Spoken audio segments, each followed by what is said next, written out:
Viewer discretion is advised. Cops came in, cut me down. I was dead for over 15 minutes. She's the one that rang the police, and a month later I stabbed myself again. Mandate. Welcome to Mandate, where we navigate fresh perspectives and nothing is off the table. Tonight's guest was born in Samoa in the Sacred Centre and also lived for several years in Aotearoa, New Zealand, but now resides in Australia and Sunshine Coast.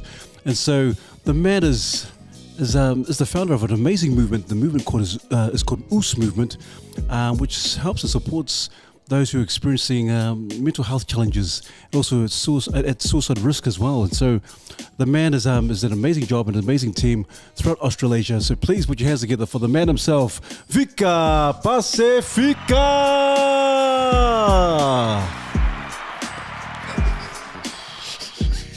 Maro lava soifua. Vika, I think just to kind of start the ball rolling, because the US Movement, what does US Movement mean? What does it entail? What is it all about? But just for those who are curious and don't know what US Movement is all about. So US Movement actually stands for Unity, Care and Evolve. So we provide support work for all the brothers and sisters that struggle to get support. So we direct them to the support system that we have, that we've created ourselves, and pay for them to seek that support and seek the help that they need.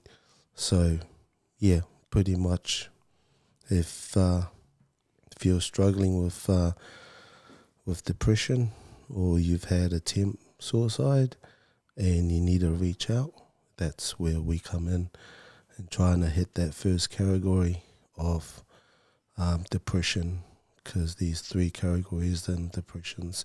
So we try and hit the first one before they reach the second and the third. So the first one is where we come in and trying to support them and get as much as help that we can for them to get through and also, to come back light. Yeah. Because this is amazing, because I commend the work that you do, also, because you're talking about people with kind of challenges in terms of mental health and so forth, but also the biggest one is suicide risk. And so, is there a story as to why you kind of went down this avenue? Is there something significant as to why you started, hey, US Movement? I'm a suicide survivor. I took my life in my own hand in the age of 19. I've had, everyone's got struggles, and back then, you had to work 3 jobs to, pay rent and make ends meet. But, it didn't,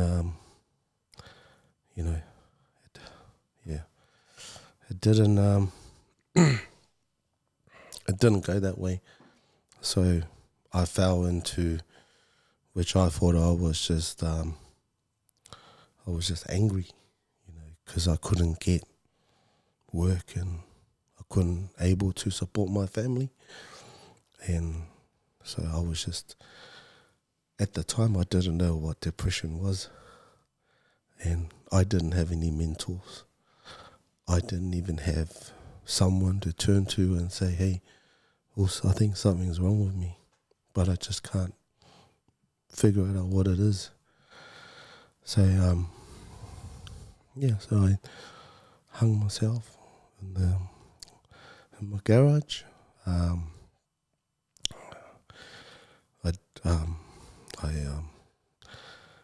Cops came in, cut me down. I was dead for over 15 minutes, and the cop that was there in Hamilton, he did the CPR for 15 minutes until the ambulance turned up. And his story was that he knew I was there. He didn't give up. So when I found myself in the hospital, my shirt was all wet from the police just sweating and doing the CPR.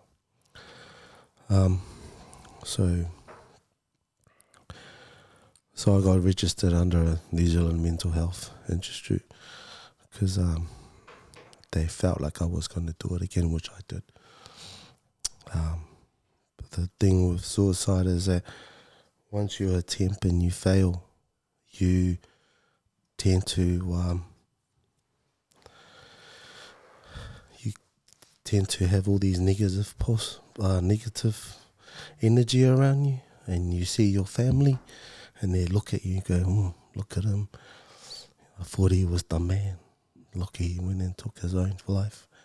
And then, trying to leave his family behind, which is the typical, islander thing, And I just felt that all around me. But I didn't realize that my family did love me, And my girlfriend, she's the one that rang the police and sort of saved me. So I felt that she was against me too. So, a month later I stabbed myself again and lost a lot of blood and got sent to the Waikato hospital. And, I come back. The nurse actually said to me, funny, she goes, "Oh, you're back again. I think you're doing it wrong.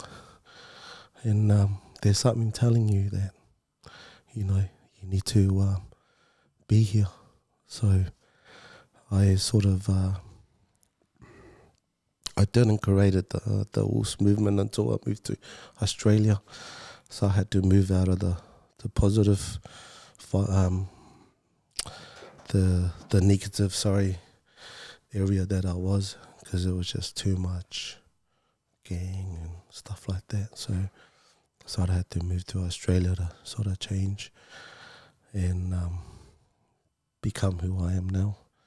So, but trauma comes a long way. So seeing a psychologist now is just like bringing up all the stuff that I went through as a child. I'm a source, a victim of rape. I was raped for 3 years in church from the priest. So it's a bit harsh, but telling the story is pretty hard, but sometimes I need to say it how it is, straight and raw.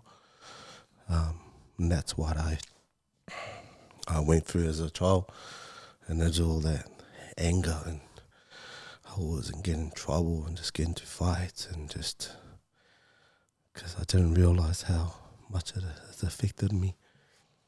And Man, awesome.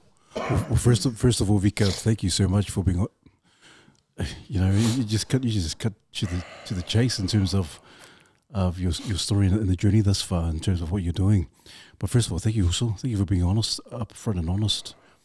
And so, and man, brothers, because it's just I can imagine people who may be watching this and say, man, they're straight up the guts. Vika, it's like this guy's just putting it out there.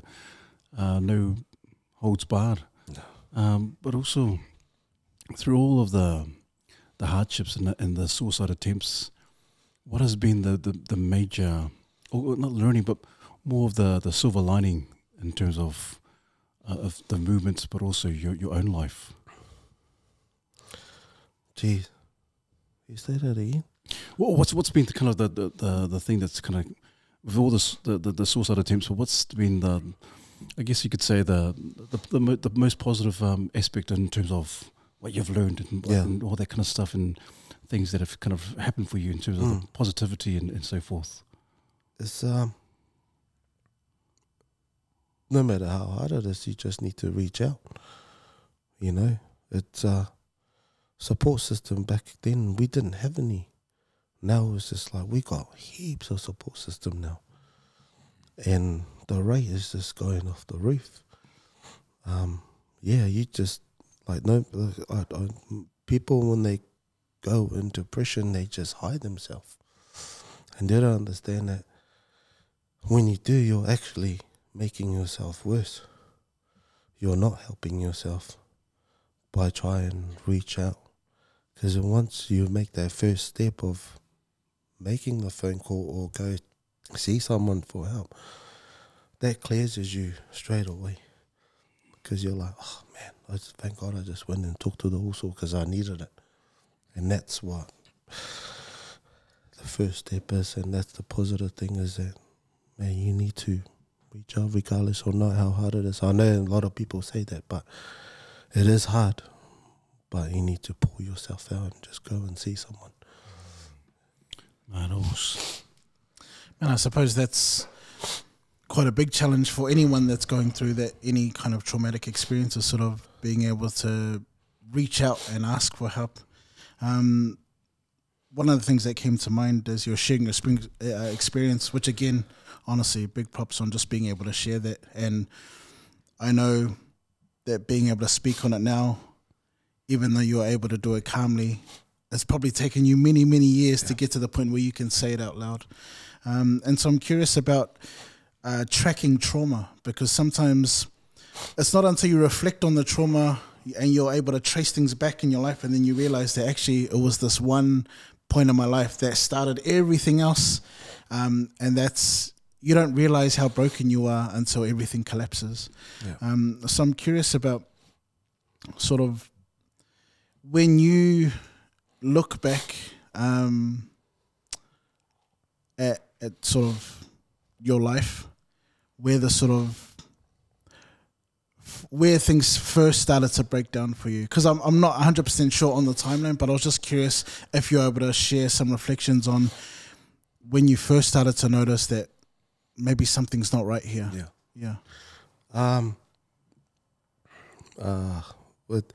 Well, it was when you start to notice that cheating, lying, constantly just lying, just little things I just lie about. Just saying I went down to the shop, but I went to see someone else. I just lie about it.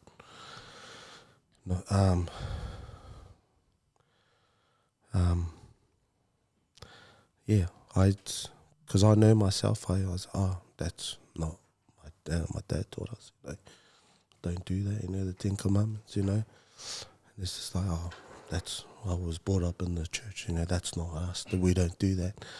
And then you start to realize, something is wrong, something is wrong with me. But it's just when you start doing things that, I started doing things that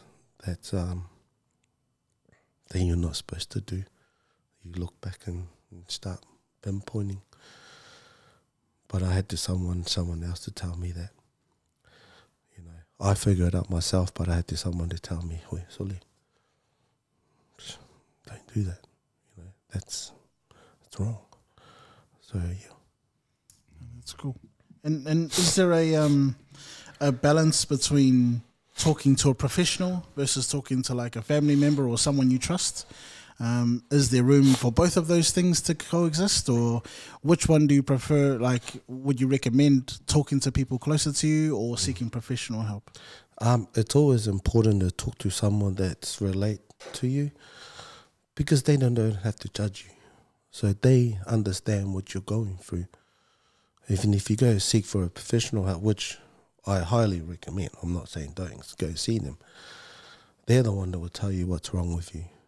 But it's always good to go and talk to someone, the also, or your sister, or your brother, your relations. So they go, "Oh yeah, I understand," but he hasn't gone through it. But then you tell them what you're going through, so they can understand. Because a lot of people are judgmental these days. As soon as you say, "Oh yeah, I'm this," they go, "Really?" It's a win-win or lose situation. But yeah, it's seek professional help. Get it assessed, and seek professional help, man. Yeah. Sure. Again, bro, thanks for your courage just to go in on, like, you don't know us, but and you don't know the people that are going to be watching the podcast. But for you to have that courage to share means heaps. And I don't know, in my head, there's a movie playing out, and it'll be, one day we'll probably get to hear it. But you've just pinpointed a few things, like some of the pressure you had when you're 19, not being able to provide, doing multiple jobs, but you can't, not able to, that burden of not being able to provide, and you give us a quick summary of like where you ended up, your lowest point, and then you moved to Aussie. I'm interested in to know, what was the turning point? Like, did you hit rock bottom, or as soon as you got to Aussie you realized, I need to change, or were there things that happened that made you realize, shucks, I need help? Yeah, because I continued doing it in Australia, and when you have that mindset, a lot of us do, oh yeah, so we want to do this, I want to move there, change this, get a job, and you get there, it's just out the door. It's totally different, and that's where I was. I found myself right back to where I started. I was bringing New Zealand back to Australia, so I had to move my family to Australia to help me to cope with to cope with what I was going through, and also help me to get over through what I was going through as well. So I had to move my family over, and I got assessed. It was the first time I went to the hospital here in the coast, and I got assessed, and they said, oh, you don't need help, you need a lot of help. So, and that's where the pinpoint of the trauma and where I went wrong as a child, and just a lot of things in my life that I could change, but I can't, So did family members force you to go and get the help, or did you end up in a place where it was forced upon you to get the help? My missus said, if you don't, we're moving back. Okay. So I said, I had to do it for their benefit, and also for my kids, because I didn't want them to go back and forward. And then just see what a failure their dad was, and what a useless guy I was, so I had to get it done. Awesome. And that's awesome. And I guess like through the help, you were able to go through a journey of healing. Yeah. Like, what was that like? Because obviously at that point you're seeking the help, but Us movement didn't start there. There would have. I'm wondering, like, from the point of seeking the help and the transformation, and then your realization, man, if I benefit all this help, I want to help others. I don't know. I'm just putting words on. Yeah, that's how it started. It was more likely seeing all the Usos here, taking their own lives, and just hearing bro, thing took his life last week, what? And then a month later, another Uso went, and then I was just like, man, if I could come through what I went through and be the person that I was now and try help other people, I could do it. So I started the Us movement to, first started with just a page for people all the brothers to share their thoughts of suicide, and just reaching out and just talk daily and just say, hey man, I'm going through this, what are the tools or the keys that I can, tackle it.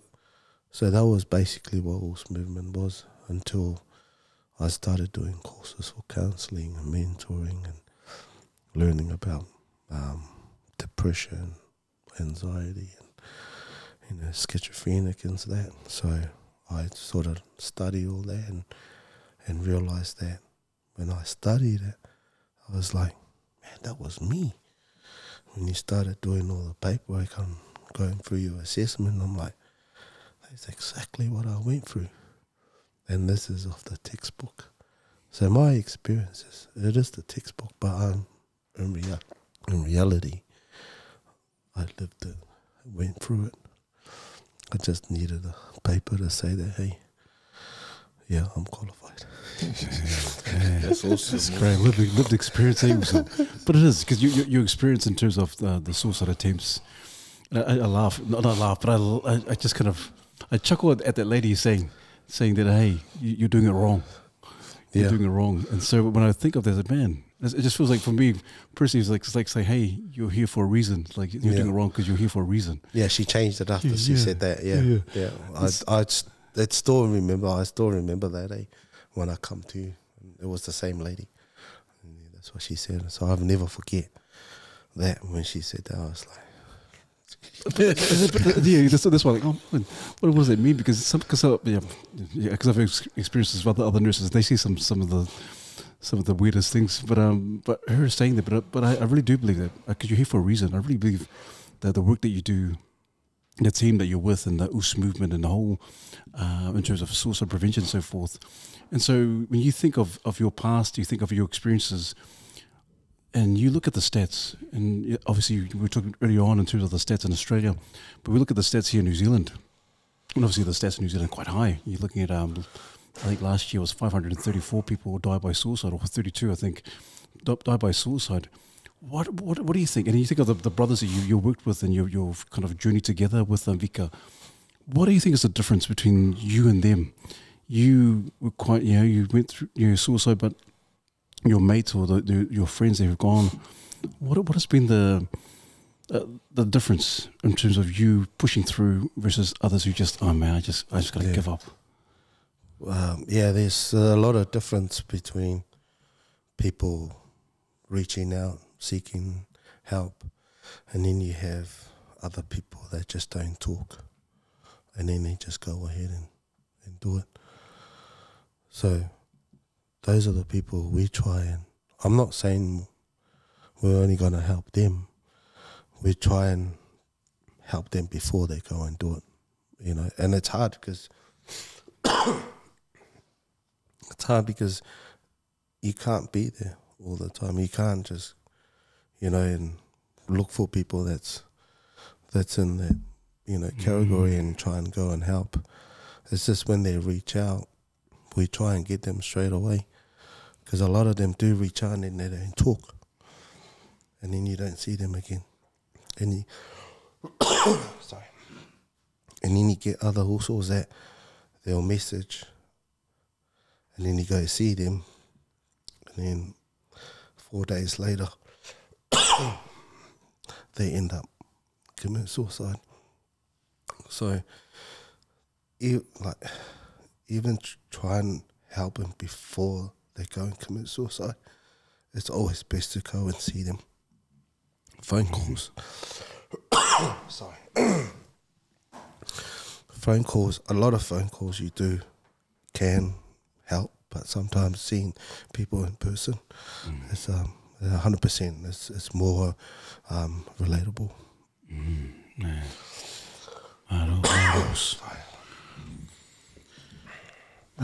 You mentioned reading, going through some of the textbooks and seeing like almost a reflection of yourself. I'm curious, because there's always this thing about theory versus reality. Sometimes we learn about something in theory, but the reality is slightly different to what the theory is. Was there anything that the textbooks missed about the things that you learned? So you were going through stuff, and you might have seen it in the textbook, but maybe you're like, actually, when I went through it, there were some things that are missing from the textbook. Yeah, how to do it.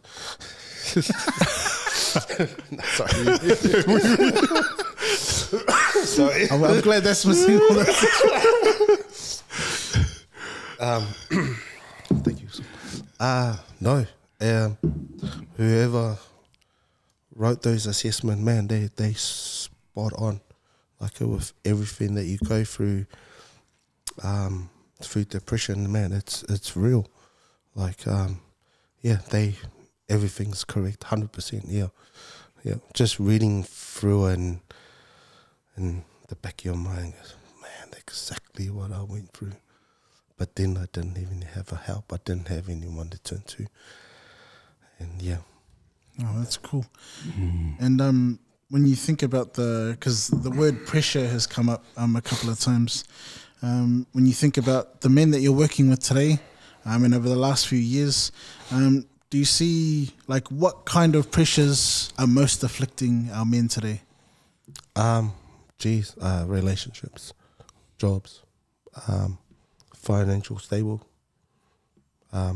If you don't make enough, it's a pressure for them to make enough, and that's what a lot of them turn to other stuff to make money.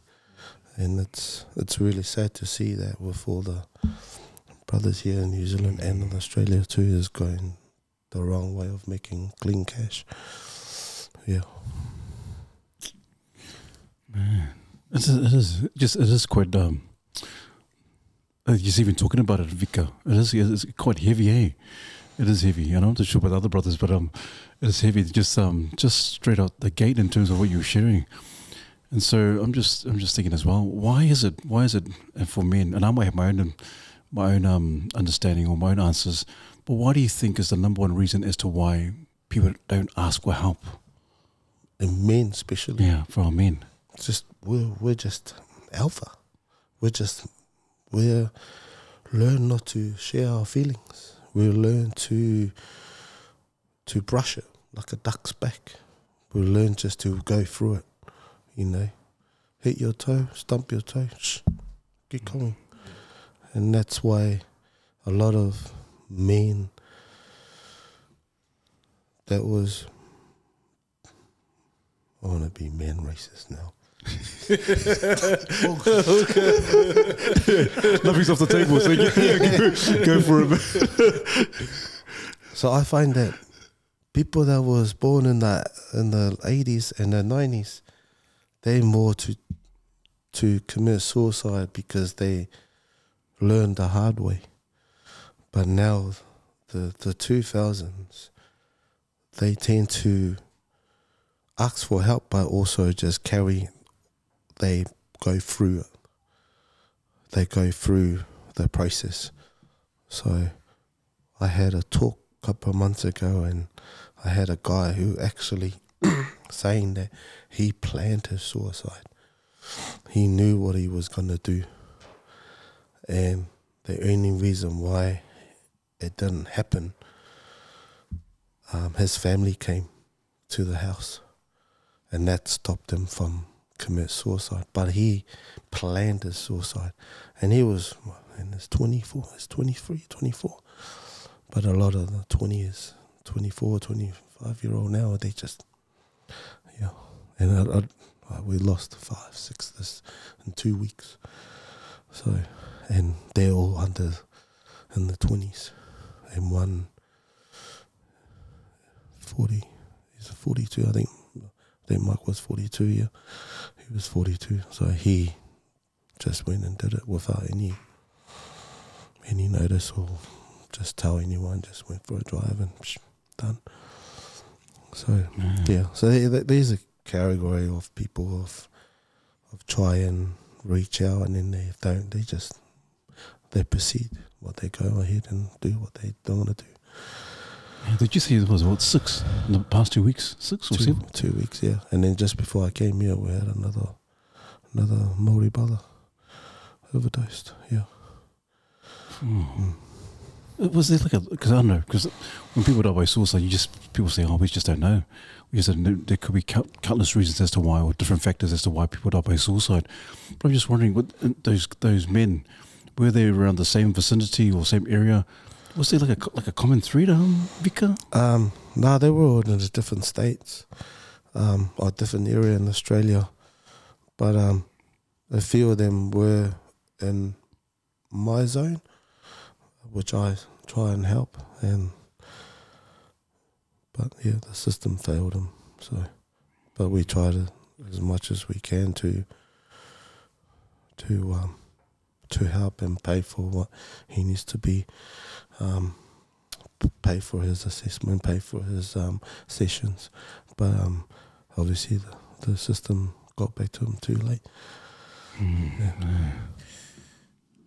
What needs to change was, like, you're seeing, we haven't even talked about like the ones that have been saved, but like from what we're hearing at the moment and what you've seen and all the positives, all the negatives, what do you think needs to change in, I guess, the system or the community to really stop a lot of these suicides from happening?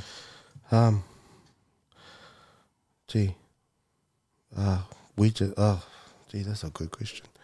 I've thought about what the Ulse movement wants to do to change all the status of suicide, is trying to open more facility, a safe house for people to go to when they don't have anyone to go to talk to. Because sometimes you can't reach on the phone, and it's hard for us to go and see them because they won't tell you the address.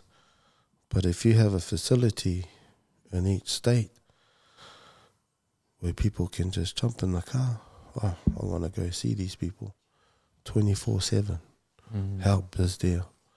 You know, if we can have ambulance and you ring 000 or 111 to go and save that person that's had a car accident, if we have a number for ambulance that go, we got a suicide on the line, ring them.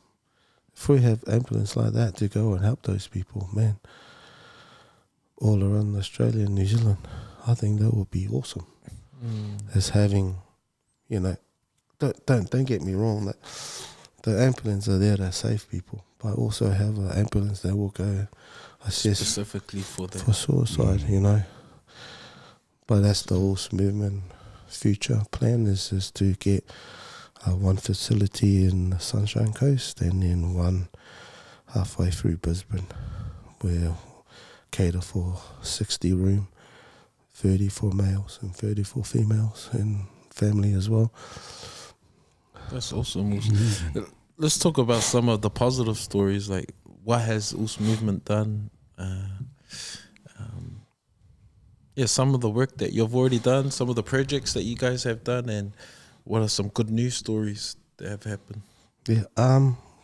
So we've wrote a program for a fish mate program, which is running now on the coast for young men from age 14 to 23 to talk to our mentor. So you go on the boat and fish, and then just talk to one another.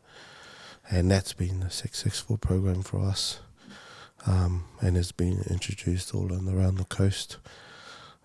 Getting it on, people trying to get people on board to fund it, but we normally try and fund it because it's a non-profitable organisation. So me and my missus, we fund everything.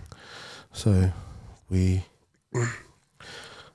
try and fund the program by using fundraising, making shirts, and then shirts never work because you end up giving away for free.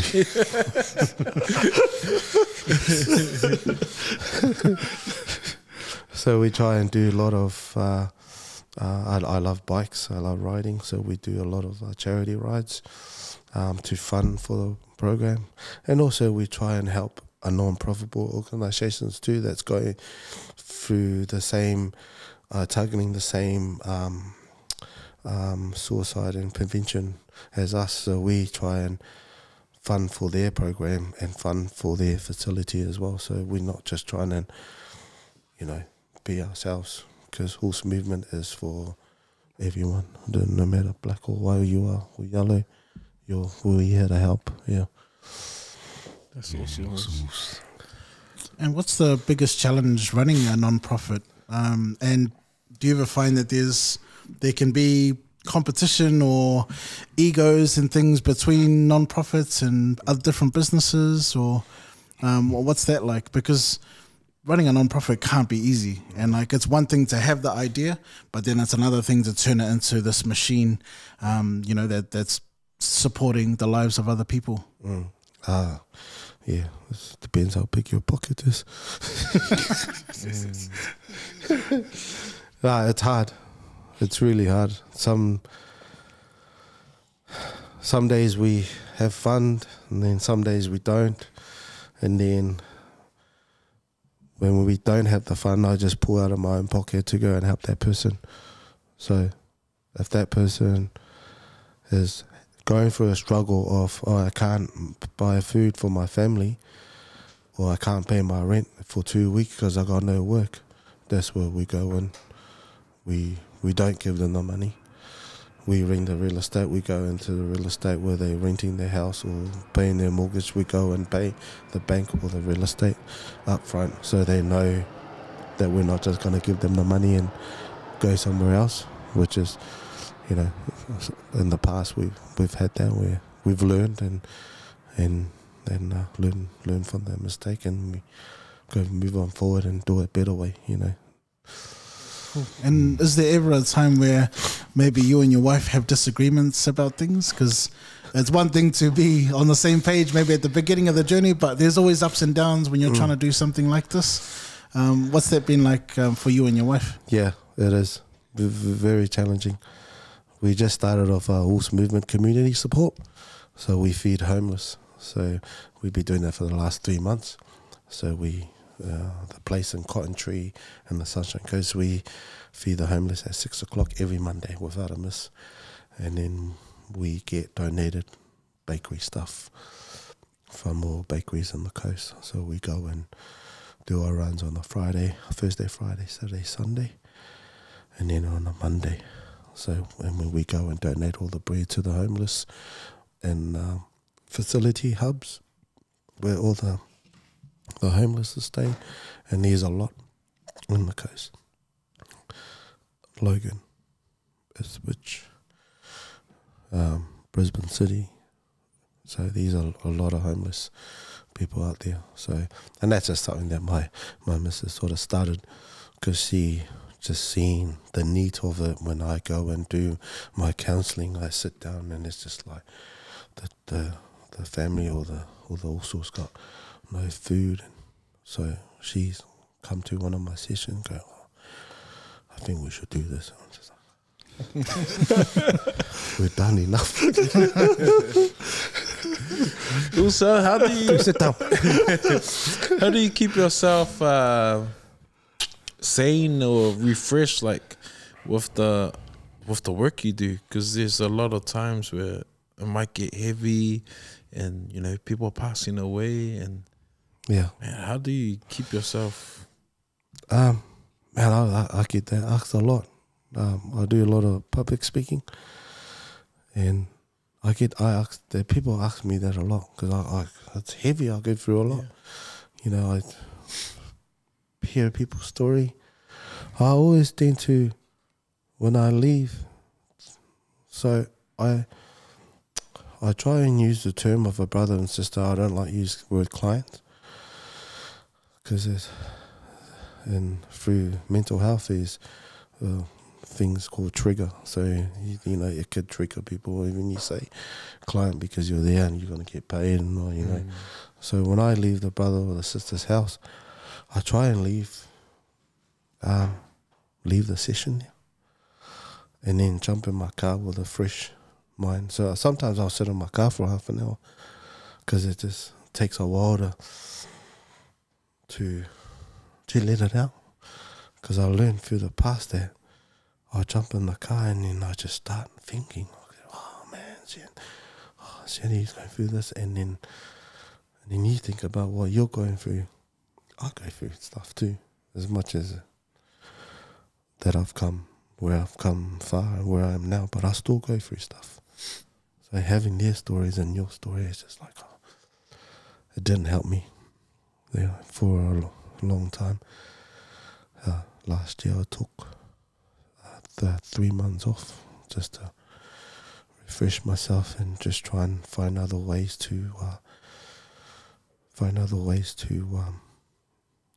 not to carry everyone's burden, everyone's stories, and everyone's struggle through your shoulder.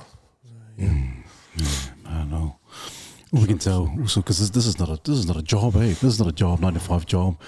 You're doing this like you said, you relied on funding, and you sometimes, oftentimes you're giving up from your own pocket, you and your wife.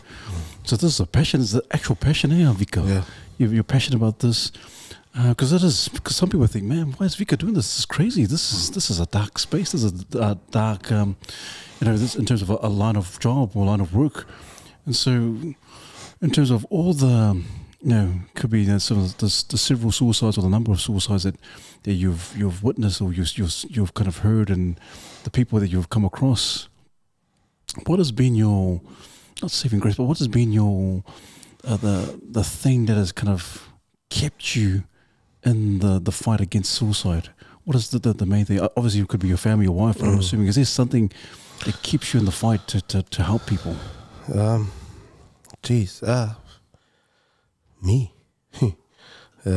It's seeing myself going through what they're going through. So if I can pull out and go and come through and where I'm now, that person could do it as well. So I always see, when I talk to them, okay, hey, I've been there. I see myself in that person and always try and encourage that person, hey, you can do this. You can actually come through. A lot of people say there's a light down there in the tunnel. Not all the time, but you can walk through it. A lot of people walk through a dark tunnel without a light, and that's where your first step is that I see you can do it. So I see myself in that person going through it and come through the other end.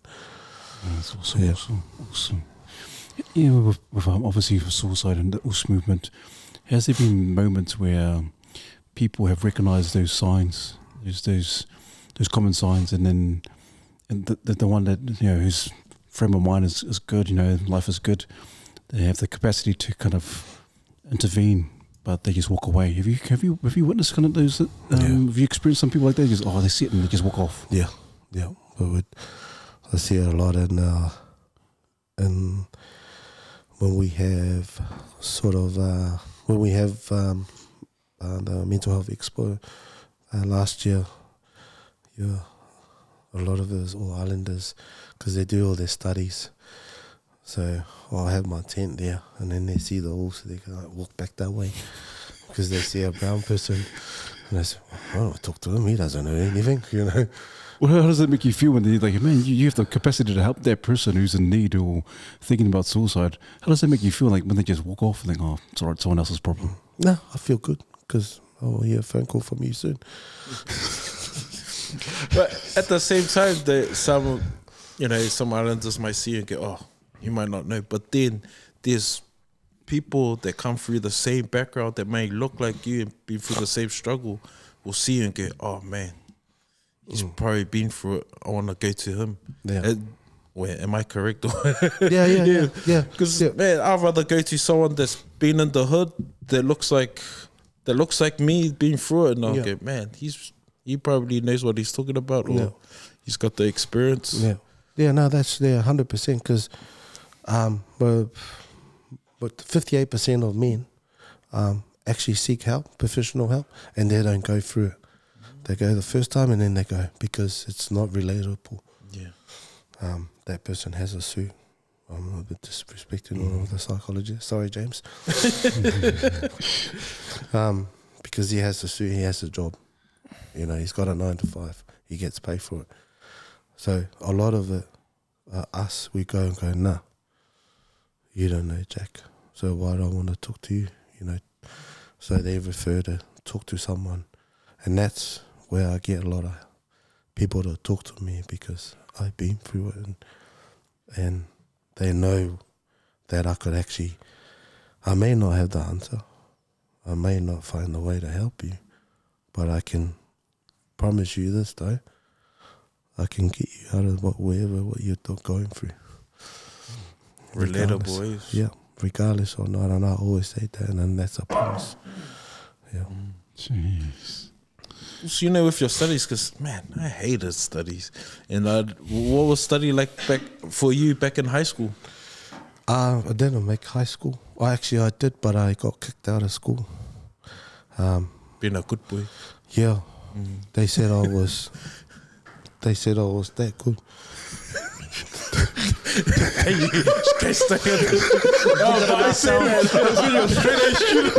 Straight A student.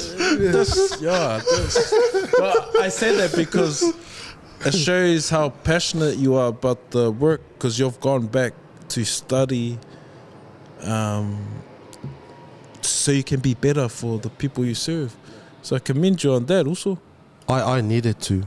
So me and the missus did it together. So we needed to do it, because there's a lot of Balangis in Australia, and they always say, "Here's your papers." Do you think you'll continue to study? I finished. You're gonna like go become a doctorate or a master? No, I just wanna learn what I need to learn, and I think majority of the stuff is all me now. It's all my experience. So, and I think nothing takes away from the experience. You know, like a boxer. You know, like a MMA fighter. You know, you can go talk to a guy that actually wrote the book and tell you how to do it, or you can go to a guy that tells you how to punch your face. So there's different diversity there. So me personally, that study was just to ensure me to know what I was talking about. So I'm not talking kaka.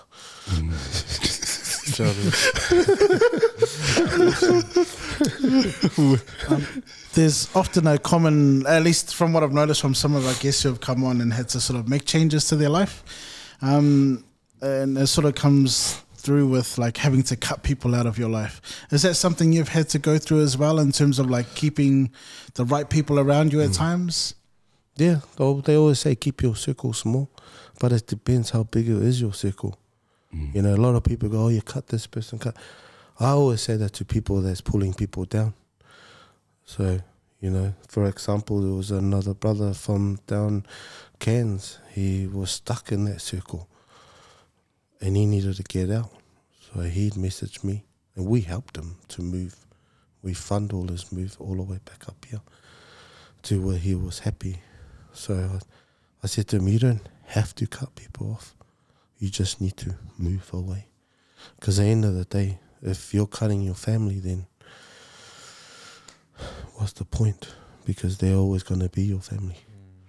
So don't, like, I'm not saying, like, if it's a friend that's doing bad, then yeah, cut them off. But if you try and move away from it, not saying that move away from the problem, you need to fix the problem before you move away. Fix the problem, but move. Continue yourself. Move yourself forward. Let them be negative. Let them talk, you know, kaka about you. Who cares? End of the day, you're the one that wants to drive forward. You go. Just keep going.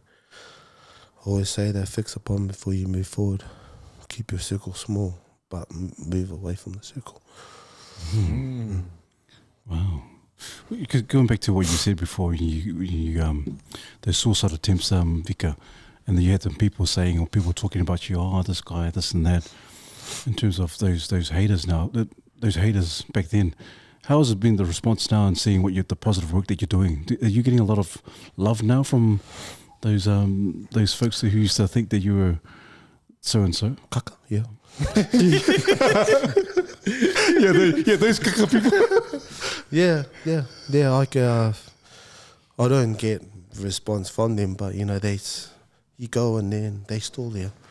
As much as they message you and stuff, and you know, all the bad stuff they talk about you, and you go in and they're still watching you. You know, they still seeing what you're doing, all the good work that you're doing. But I never props myself for what I do. You know, it's the people that are around me that's helped me. You know, I give them the gratitude and the thanks, because without them, I wouldn't be the person who I am here, and so, you know, helping all the other brothers and sisters. So yeah, It's good on you, man. Do you get opposition? People like thinking, who is this guy? Who are you? What are you trying to do? Why are you trying to? You're not a counsellor. You're not a professional. What are you doing? Do you get some of them, some knockbacks and from folks in Australia, even in New Zealand? yeah. I go to a lot of suicide and mental health prevention talks. Yeah, and they dress nice. I always try and come as myself, because if you don't accept me for who I am, then there's no point of me being here, because depression is related to love and disrespect. When you're going through depression, because your lack of love and lack of respect. So that's why people go through depression, because a lot of people go, oh, we hate you, you're not good enough. And that's why a lot of people go through that way. So I always bring myself, be raw. But in Australia, you gotta watch what you say through the mental health industry. You can't say what I just said, because it's a trigger. But when I have a man group talk, I always like to be raw, to make them understand that, hey, suicide is not a joke, it's real, and this is how it's going to get done, and this is how I did it, so they understand. But through the mental health industry, you can't say that. Yeah, and that's why I said it.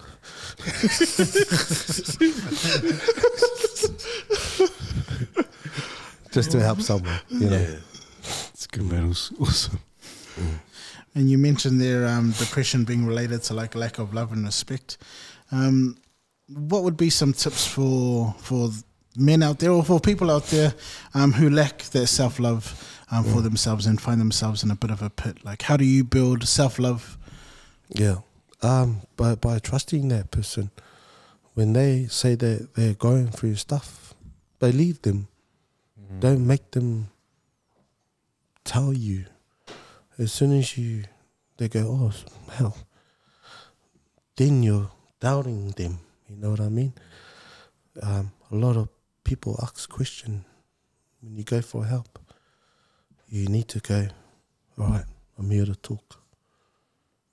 What do you want me to do? A lot of people go, so yeah, so what? Like, what are you going through? Like, how is it? And that's why a lot of people always say, oh, so you don't trust me. You don't trust what I'm going through. I'm here to tell you this is what I'm going through. Just, listen, sit down, just be with me for a couple of minutes. Be with me for an hour. If it takes an hour to sit there without talking, that's their healing.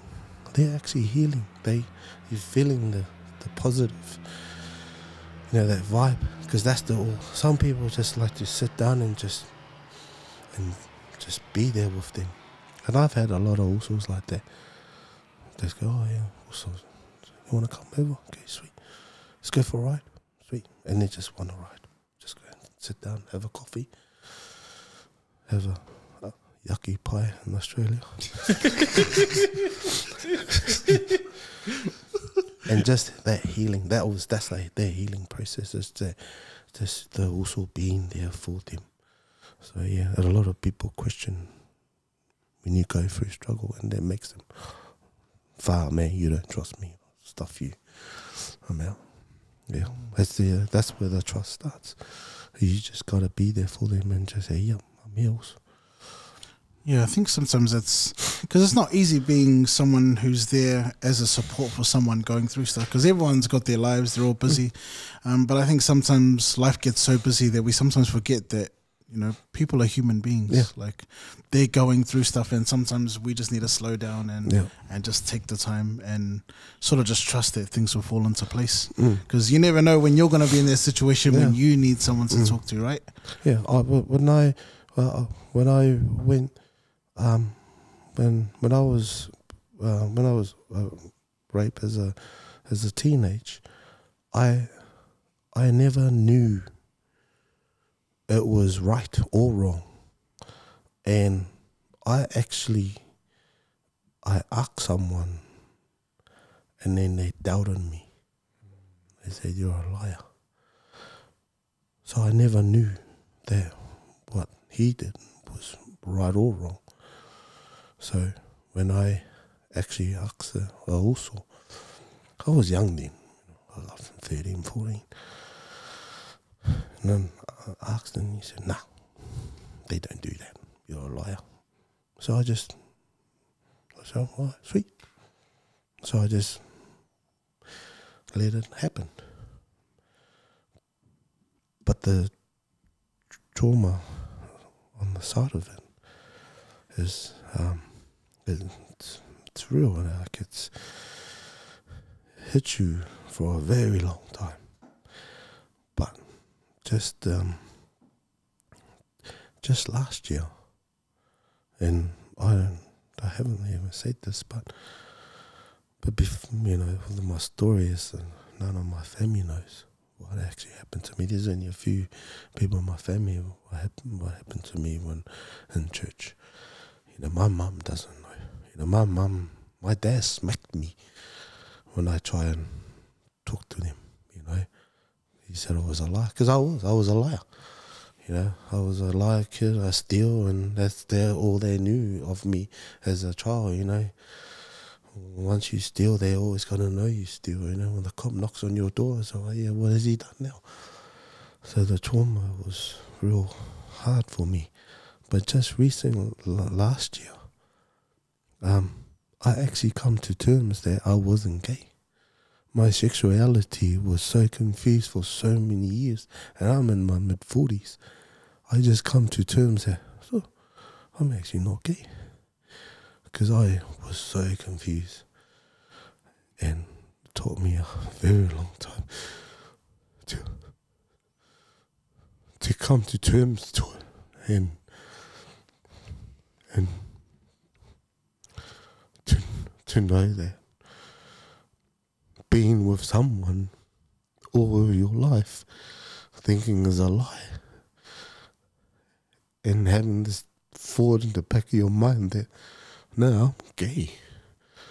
But last year, just recently last year, with all my sessions, I actually come to terms that, I'm not gay, because my sexuality right through was hard. I was so confused, with all the stuff that I went through, stuff that I learned. I was still confused. I was very confused. And it's just last year, I didn't come out of the closet. I wasn't gay. Shadows. Man, also, I guess we can just pause here, Vika. Yeah, we'll pause for a bit. Vika, man. Hey, it's all good. Thank you, man. Bro, I know it sounds cliche, Vika, because you always hear this. People say, "Oh, it takes a lot of courage to say these things, or it takes a lot of courage to be open and honest." But straight up, also 100%. For you to share this, you don't even know what's from a bar of soap, also. You don't even have to us. But for you to share that, and the courage that it takes to even share that, mad respect, also. Mad respect. And it is, regardless of what people say, regardless of what the comments that might come out of this, without a shadow of a doubt, 100% that's who you are as a man. And for you to sit here at the table with us and share this with us, and not even consider your own safety, it reveals to us who you really are, man. Also, of Taitele love also. Man, bro. Yeah. Man. Mad respect also. Someone look at you and you can run through a wall or stand over any person, but I respect the person who just shared to us, and just was vulnerable and was able to share something that was so traumatic and was able to express through, through tears, and I respect that more than someone that the fighters that we see. Not saying that I'm not trying to compare, but you know what I mean. Like when we think of men, we think, nah, you gotta hold it together. You can't be crying. But also, thank you so much. I so much respect because someone like you being able to express yourself like that. You imagine the ones that are listening in and go, man, I can relate to that. Yeah. I've been carrying all this crap for years, and this also's big, strong. He was able to shed a tear and share a story. It's not about being strong. And, it's just it's just being real. Yeah, sure. And because and the thing is, like, the only reason why I share it is just because a lot of us, a lot of men out there, they go through it. Yeah, they're just too shy, too ashamed to tell their story, and I've never said this. It's the first time I've had a public talks, and I've shared other stuff, but I just felt in the moment or the heat of the time it just needed to be said, because it might help someone. That person to come out, because that's the only way of you getting it out, is you need to tell people. Don't care what they're gonna think about you. It doesn't matter. End of the day, we're all human beings, and we all go through our own struggle. So, it's either hold it in and then walk out of here and go, I should have said that. I should have said this. I should have, could have. But I said it, and I just hope it just helps someone to bring out a light for them and get them to step out and, share their stories. Yeah, man, big ups. Also, I think just as well as being like an example and like walking the talk, I honestly just hope that it brings you the healing that you need, because I think it's the first step to getting the healing that we all need, is like just acknowledging it for what it is. So I think just big ups to you on that, and I'm sure that as that processed internally, you would have seen links to your past trauma and how it all connects. So just big ups on like processing it for yourself, and then now just it's out, and now the process can and so I just really hope and pray that this brings you healing and everything that you need. But just now we love and support everything. So appreciate it. Man, Moose. Sorry, we ran out of tissues and the guy went and got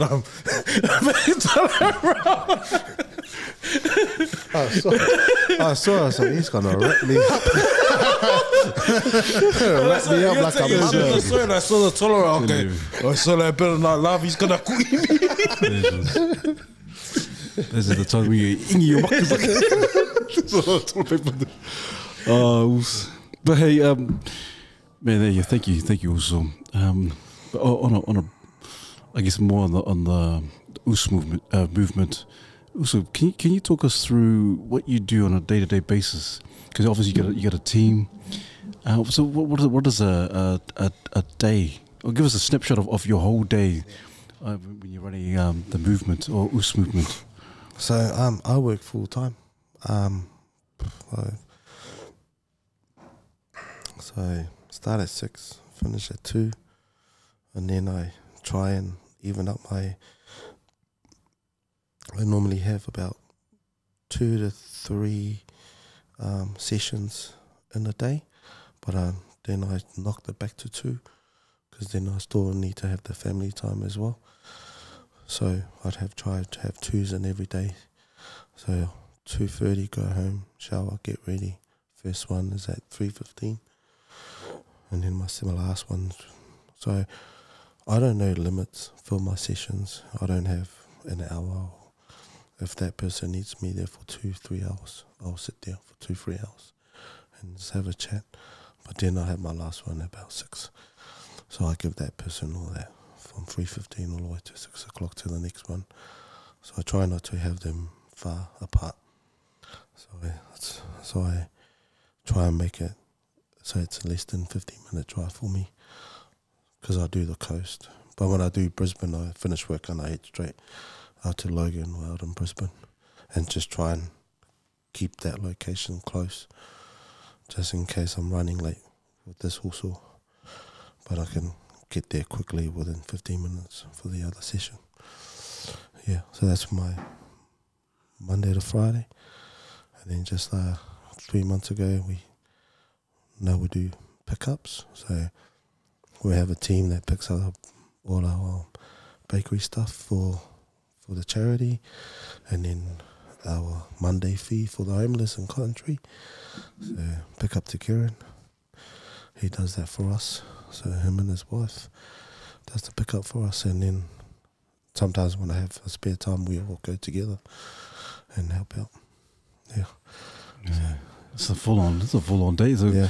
So when do you actually like kind of end the day, when you kind of go to sleep? What time is this? You finish around about what? 10:30, yeah. Sometimes 12, yeah.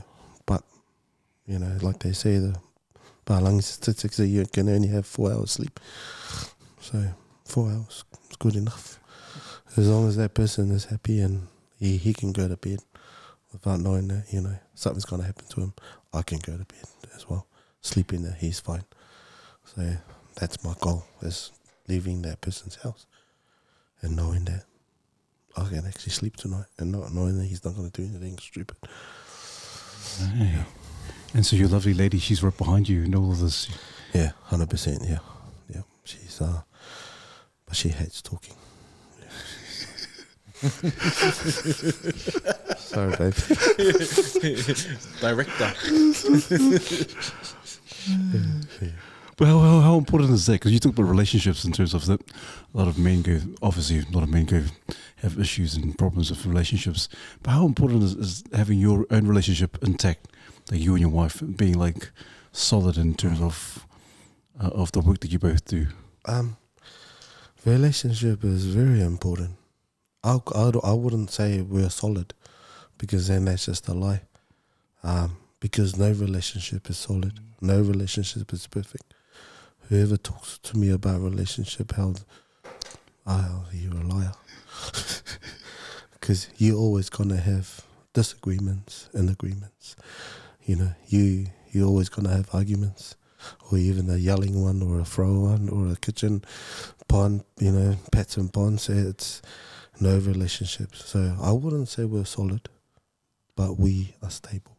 We are always behind each other's, supporting each other. So as long as that we're on the same page, and she loves what she's doing with the movement, because that's my passion. She grew into it. I didn't force her. She hated what I did because I had no time. So through the years, she started, because she's a teacher, so she started to say, okay, you need to start doing this and this and this, and be home at this time, at this time. So yeah, and that's how I sort of pull back and try and still help people, but give them that time, because that's what people need, is the time. If you don't have time for them, then there's pointless of helping. Just a couple of years, or 2 years ago, my daughter went through depression. So I took time off because I couldn't help people, because I couldn't help my daughter. So I said to everyone, if I can't help my daughter, then why am I going helping people? So I need to help my own family first. Yeah. It's good, man. Yeah, relationships is important. It's good, bro. Yeah, but it's not perfect. Yeah. I'll tell you that. That's awesome. The way you're explaining the wife used to be a teacher, it's like, oh, my wife must have been a teacher too. Nah. Babe, if you're watching this episode, we're stable. Sleeping in the stable. Damn, I forgot what I was going to ask. The couch. Just really interesting to hear about your daughter going through depression and, you know, it being so closely related to your own experience, but also to your mahi as well. Were there unique things about the experiences that your daughter's going through in this day and age that maybe it was a little bit harder to sort of help her through certain things? Yeah, it was hard because I didn't help her. I sought help for her because of the conflict through the relationship with her. I didn't want it to be like awkward because she's had to live with me, and I always told her what you share with your session, you don't have to tell anyone. That's between you and the person that you're doing the counselling with. So I didn't help. We went and sought help for her and got the best help through the movement, the people that we knew that could help her. And U-turn, so pick up for U-turn in the coast. So we did a lot of charity for them because they're the one that sort of helped and supported her through her depression. Yeah, but it was hard. Yeah, because it was like I saw me, you know, angry, moody, and don't want to talk. To respond, you'd say one thing, bang, you just get angry for no reason. Yeah. Man, and it must have been hard, especially as a father, I suppose. And I'm just assuming here, but like, it must have been big and difficult for you to trust her and to trust the professionals to give her that help. Because I think for a lot of parents, they naturally want to know, but to have that perspective and that trust where you can say, you know, what goes on between you and the professional, that's up to you. If you want to share it, up to you. Yeah. But to just trust that process must have been hard. Difficult. I think a lot of parents, myself included, would really struggle with something like that. So, but I trust the person counselling her, seeing the help that she's done for other people. Gotcha. So I was just like, I trust you in your hands. And yeah, so she pulled through, and now she's one of the admins for the Bulls movement, and she's doing really well because she does all the page. She does all the writing, so I can't spell. You're not supposed to laugh. He's like closest I to you. Also gonna say some words and tell me what it means to you. Healing. Self-care. Yeah, self-care. Always yourself. It's the healing process is do you try and take time for yourself. Yeah. Nice. Yeah. And I'll ask you after what do you do for self-care, but forgiveness. Forgive and forget out.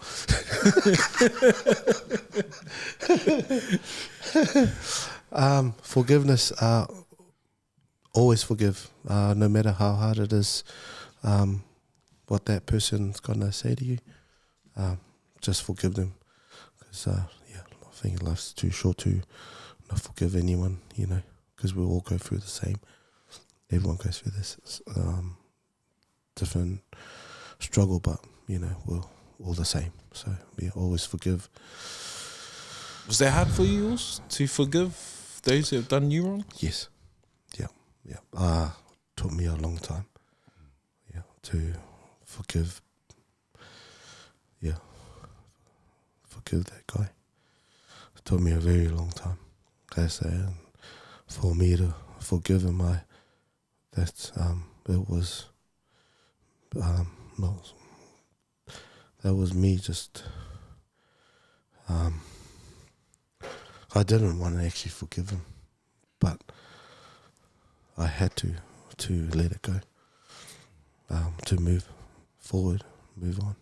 So I had to forgive him, knowing that, you know, he caused a lot of trauma and pain in my life. But I had to forgive, yeah, definitely. Quick question on that. Is it possible to heal without forgiving? No, because you got to forgive first before you heal yourself. There's no healing yourself and then go and forgive that person. So for you to heal yourself, you need to go and forgive that person, and then you heal yourself. Whatever that is, what people do for healing, the healing process. I always do self-care for my healing process, yeah. So I had to forgive that person to actually take that step forward, because it was too many step backs for me. No, I'm not going to do it. And then, yeah, I think that's why it just took me a very long time. Did you find on that journey when you're trying to go through your like healing, that you're always coming back to that one thing? Yeah. Doesn't matter how many steps you took forward, there was always that thing in one, the back. yeah. Cool. Yeah, and that was the main thing that I had to work on. Was that main thing? I had to work on that. Everything that I done in life, that people done, was so easy. The healing process was so good, and as soon as it's starting to come good, and just bang, that one thing there, I'm just like, why? So yeah, I had to forgive that person to move forward, so I can get my healing process. That's awesome. And one more. Also, yeah, the word gets thrown around pretty much heavy, eh? That means brother or a sister, But yeah, also is for me, it's family, pretty much. If you're gonna be there for that, also stay true to your word. Go through it. I know a lot of also in the past say, I got you. Turn around, also where are you? The downing point for me is when one of the also jumped off at the Grafton Bridge years ago. I had a Nokia phone back then, and I was doing security at K Road there, the Scorpion Bar, back in the days with the Indian club. I was a head doorman there, and one of the horses messaged me and goes, also, I need to talk to you. And I said, horse, I got you, but I'm at work. I'll come after work. And he jumped off after work. It was too late. I could have just walked out and see him, take my 5-10 minute break. So the also word for me is really true, 100%. That's family. Stay true to your word and always be there for them. Sure, also. I know. Sorry, one more. Love. Gee, lust. Did you say lust?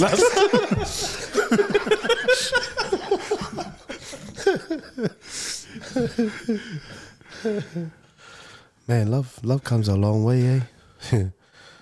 Love could mean hate as well, for the terms of the work that I do, love can mean hate as well. But you gotta love what you do, be passionate about it, because if you don't, then you're doing it with hate. Yeah. Man. Sure, also. Where to from here now, Vika, in terms of US movement? And what are the future plans in terms of, are you expanding, or was there, obviously you've got some stuff here in New Zealand. Do you have a base here and people? We got our one admin here in New Zealand, but it's really hard because he's hardly active. But yeah, that's the goal as well. Is just trying to expand here in New Zealand, and also we're trying to look at 2024 next year. to go to Samoa and do a mental health talk. I think our people there need it, because I know a lot of our people don't understand what mental health is. We do try to educate our parents, because that's where it starts, our parents. If we don't educate our parents about mental health, they won't understand, because all they know is mai iko, so he's process, so yeah, we need to educate our parents to make them understand that you need to get assessed and get diagnosed, because it's not mai iko, just last year, my mother got diagnosed dementia, and we had the whawhiao at the house doing a ritual, thinking it was a mai iko. So my brother had to take her to the hospital and get assessed, and then she got diagnosed dementia. So that's important for us to educate our parents, and also because the parents is where they start. What the parents tell our kids is what our kids know. So if we educate our parents about mental health, they can educate their kids. In Australia, we run a program for young kids at school, 40 Club, to educate kids that mental health is real and depression is real, and it's okay to talk, and it's okay to do wrong. It's okay to seek help. You're not weak. So, because a lot of kids now, you ask about depression, they don't understand. But you say suicide, yes, I know what suicide is. So we need to educate them about what depression is and how depression leads to suicide. It's awesome. And so obviously you have goals. You go with the US movement, and you have people in your team, and you have specific goals for your team as well. Yeah. Well, what's your ultimate goal as you as an individual and the founder of US movement? Because people think about legacy, people think of, okay, this is what's the future going to hold in terms of this movement. But for you personally, what is the ultimate goal for you in terms of seeing this come to life, but also in the future? What do you foresee? It's it's a big long shot, but if we can, my goal is if I can reduce 25% of suicide in the next 10-15 years, that would be awesome. But it's a long shot. But like I said, we need to do it together. If we're all in the same boat and work together as family also, I reckon we could do it. Reduce it down to 25%. And that will give our kids the future of mental health, and they can understand, and then they pass it on. And hopefully, by 20-50 years, suicide doesn't exist. So yeah. Awesome, man. Awesome. Long shot, but yeah. It's an awesome goal though. If you had a message for anyone, what would it be? Don't be scared. Tell your story. Tell her as it is. Who cares who's gonna judge you? I'm my own. I'm a man. I'm a human. I have feelings. So whatever you're going through, just share your story, because that brings light to you, and people can actually see who you are and what you're going through. And a lot of people do judge, but let them judge. Let the judge begin. Who cares? At the end of the day, you're in your heart, that's you, and it's helping you. And like you said, the healing for me is telling my story, and that's how I heal. That's how I self-care, is actually telling people what I went through, and trying to share the light, share what I went through, and hopefully you go, oh man, I had a mental health last year, and I shared a story about how I was raped as a child, or as a teenage, and two fellas come up to me and say thank you, because I was in the same situation as you, not in the church but in the family. So, and that helped him. So that brother there, Nathan, he's out there telling the story now, so it sort of helps him now. So share your story because it could save someone. Sure. Oh man, sorry, I got, because do you have any thoughts towards the church now, or faith in general? But to be honest, I don't hate the church. My kids go to church. I don't discourage them to go to church. You know, a lot of people say, oh, it's the Catholic Church, it's the church. It's not the church, it's the people in the church that's doing the wrong. You know, our Heavenly Father's created something for us, and the church is always going to be stable, but whoever's in the church, they are not stable. You know, you can do wrong. So I don't hate the church. I encourage my kids to go to church. I still go to church. It's not the church. It's the people in the church. They are always going to have something to say. Yeah. Sure, also. I'm glad you asked that. I was like, I hope he doesn't say. No. It's just, yeah. It was, I bet that people probably listening in probably had the same question. So that's powerful, because we serve a perfect God, but it's imperfect people in these places that do us wrong. So my Lord house. Yeah. Always, I try not to think about it, you know. The trauma is always gonna be there, but it's how you overcome it. Yeah. You know, you step in there, go, oh man, you know, this happened to me in this church, and it's just like, well, the church is in Otahu. Well, I think I know that church.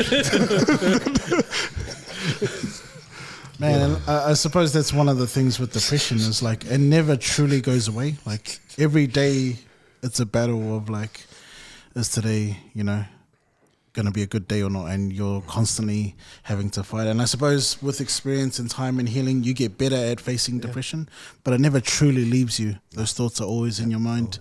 One thing I know that, you know, you do as part of your mahi is that you help support like GoFundMes for brothers that have passed away, which I think is amazing. And so to sort of segue into some of the support for the people, the families that are left behind from, you know, some of our brothers who have sort of passed on. What sorts of supports are there? I mean, you guys are doing a huge job supporting the GoFundMes and that, but are there any other supports and counselling available for the families? Yeah, they know they know we're there for them to reach out if they need any family counselling, because it's always, you know, it's always hard for them to process for what happened. You know, it's when that person commits suicide, it doesn't just leave himself, it affects everyone. So family always know we're here, and if they do reach out, we're there to cover it. So, but the GoMe Fund page, it's just something that we want to help out. You know, we try and raise money for them so they can not have to worry about the cover and the cost, because it's a sudden death, you know, and they don't have cover. And the majority of the brothers and sisters that commit suicide, they didn't have cover. So, and that's the only way to go through it. It's for the Find Me page. Awesome. Because of the work you do, Vika, you don't mind doing a bit of a plug-in down into looking at the camera, saying, hey, this is what you do, this is what you're all about, and who can, in terms of people just investing into or funding the work that you guys do in Australia and also in New Zealand. If you can look straight at the camera and just do a bit of a plug-in, say, hey, this is what we're all about, this is what the US movement is all about. Because there might be some people watching this. Man, I love this. I want to back this guy. I love what he's doing. Yeah. I don't have my BSB and my account number. But if you can send a check. Yeah, so Vika Pasefika Us movement. We're all about saving and helping brothers and sisters. And it's a non-profitable organisation. So if anyone out there that wants to donate, hit the Instagram page. It's got our BSB and account number there. So that will be 100% helpful. Thank you. Awesome. And you can find Us Movement on Instagram, and I think there's a link in your bio where you can go and go to the GoFundMe. Yeah, page for the current one. Yeah, for the people that's Cool. yeah. Awesome. And then if you go on my Instagram, you can donate some money too. Sorry. Oh man. Also, it's in terms of you sharing your story. Also, it's a privilege. I think I think a lot of the guys who may be watching this, or viewers who are watching this, or listening to this, also in terms of impacting, in terms of suicide, and those who are left behind, more so those who are left behind, and people who know someone who died by suicide or even attempted suicide. It's going to be very refreshing, but also very encouraging and inspiring in terms of moving forward. Your story, like you said, you got the papers, you're certified in terms of the work that you do, but also your lived experience. And I think that's the biggest thing in terms of people like yourself. Also, they're gonna be really encouraged that wow, if Vika has gone through this and some of the things you've shared are quite horrific also. If you've gone through that rock bottom, then surely there's hope. There's hope for me. Yeah. And I love the fact that you, Us movement, for me personally, it reflects hope, real hope. And we're in a stage in this world, and this, obviously you see the chaos in the world today, the economy, you see obviously with lockdowns and COVID and all these issues that are happening in the world today. And then you see all these technology, AI, all that kind of stuff. But men like yourself, and I really believe, I truly believe this, hand on heart, is that we need more men like yourself who are vulnerable, who are courageous, who are stable, but men of faith, but also men of valor. And you, my friend, also, you represent that. And so it's been a real privilege and an honor to have this talano with you. So, and for me personally, I wish you and the Us movement all the best, man, all the best, and your aing and your family. And so, what a privilege also. Thank you. There's a quote that I actually pulled from one of your socials, which I thought was cool. It's I'm probably going to butcher the pronunciation, but it's "Nuestra vida es preciosa," which translates to "Our life is precious." And I think nobody embodies that better than yourself. Just seeing the impact that you've made, the world's a better place because those suicide attempts didn't happen. And look at all the people that you've been able to impact and help. And it's not just individuals; it's families too. Especially for those brothers that have passed on. So I just wanted to just give you big ups for Us Movement and what what you're all about. Unity, care, evolve. Man, you've modeled that for us at the table, and it's really cool to see you just open up and have a moment of discovery for yourself and to be a special part of that. Man, we're just so blessed. So yeah, I think just like Pete, thank you for coming out to see us and for sharing a part of yourself with us. And we hope that we've been able to give some small token of healing or venting or whatever it is, but we just hope we've added to your journey in some small ways. So appreciate you. Thank you. Thank you. Yeah, I'm inspired also when I see someone that could have been my next door neighbor from our hood go out there and really move on their passion and do something that gives back to our people and stops a lot of people go down a certain path, because you could have easily, your story could have added to all the other statistics, you could have been in the gangs, you could have been dead right now, but you chose a different path. And I believe that God gave you a mandate to make a change. Like all those times that you you attempted, you did it wrong, but it was purposely done, like for you to do it wrong, because God had a purpose for you. And the stories, the journey doesn't stop here. Like there's a movement that's gonna continue, and I honestly pray that Taika Waititi, if you're listening to this, make this a movie, because it's a powerful story. Like you've only given us snapshots of your story, and I bet there was so much more, and yet you've come on the other side and you're able to lead the way, impact the community, and impact pretty much 3 different nations, like you got Samoa, Australia, and New Zealand. And I just honor you and give you your flowers now, and just wanna continue to pray for you in the work that you're doing also. And thank you so much. Thank you so much for tonight. Thank you for the work that you do, and just continue to cheer you on from here. And in any way, if we're like sharing your posts or pointing people to your GoFundMe pages, if that helps in some sort of way, man, we just want to just offer you the work that you're doing. So my Lord lover also, bless you, brother. My Lord lover, Appreciate it.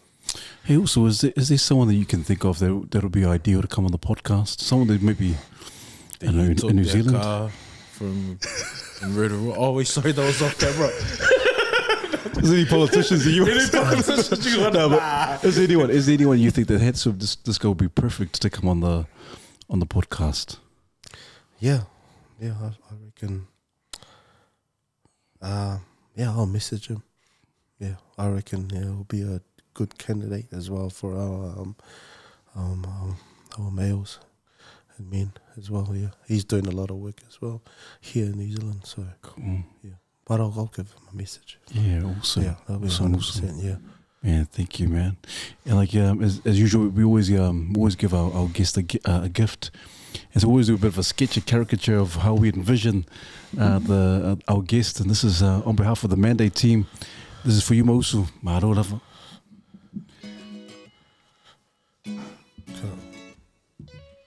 Oh,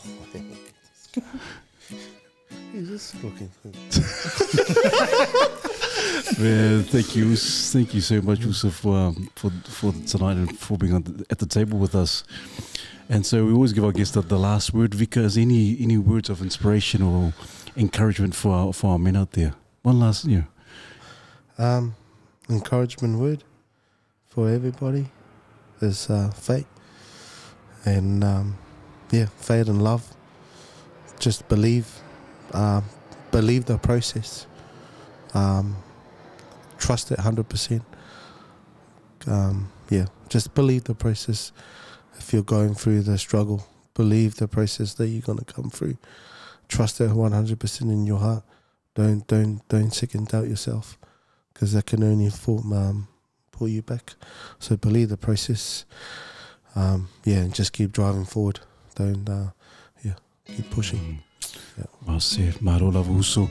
Please don't forget to like, subscribe, and also comment. Look forward to your well thought out comments, and also please check out the US Movement Instagram, Facebook, and several other social media pages as well. Please check them out. And as usual, brothers, refine, unlock, take charge.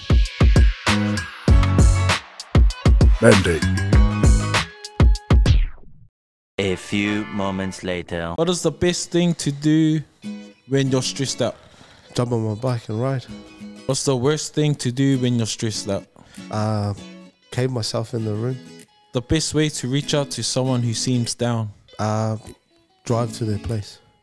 New Zealand or Australia? And why? Australia saved my life. If you lose at a competitive game, how do you quickly get over it? By cheering the other team. Just getting good game. And I was about to say conjuration.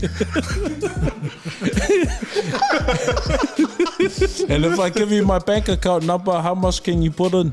$1. Thank you. Mandate.